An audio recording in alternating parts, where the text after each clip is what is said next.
បាទជំរាបសួរបងប្អូនបាទនេះគឺជាការហៅបាក់សីឆ្លងដៃបាទនេះគឺជាប្រភេទបាក់សី free fly បងប្អូនដែលវាមានឈ្មោះគេហៅថាស្ទាំងសមុទ្រនេះបងប្អូនស្ទាំងសមុទ្រនេះអានេះឆ្នាំទី1បើវាកាន់តែចាស់ឆ្នាំទៅកាន់តែស្អាតសត្វបាក់សីប្រមាញ់គឺវាមួយឆ្នាំដូរពណ៌ម្ដងឆ្នាំដូរពណ៌វាកាន់តែទៅគេចំណាំបានតាមពណ៌វាបងប្អូនបាទហៅឆ្លងដៃឆ្ងាយ100ម៉ែត្រជាងបាទវារួមទៅអានេះតើដល់វា free fly មកអែមបាទយើងអាចហៅវា free fly គប់វាទៅកន្លែងវាអានឹងវាអត់ចេះប្រមាញ់ទេប៉ុន្តែយើងយកលេងទៅកតែ black tie អីដែរគឺវាស្អាតហើយវាហោះទៅហោះមកអញ្ចឹងណាបងប្អូនគេហៅវានៅជិត200ម៉ែត្របងប្អូនចេះអស់ហើយបាទហើយប្រភេទ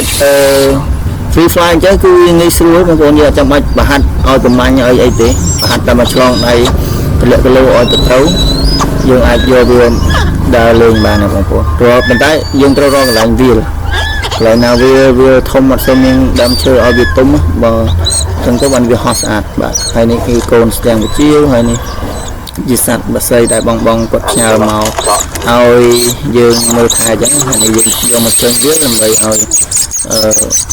វាទៅសត្វវាមានអារម្មណ៍ stress ដែរអញ្ចឹងយើងយកមកចេញវាខ្លះដើម្បីឲ្យវាមានអារម្មណ៍អត់ស្អាតអត់ stress តែយើងដាក់វាទៅនៅតែផ្ទះអត់នាំវាចេញ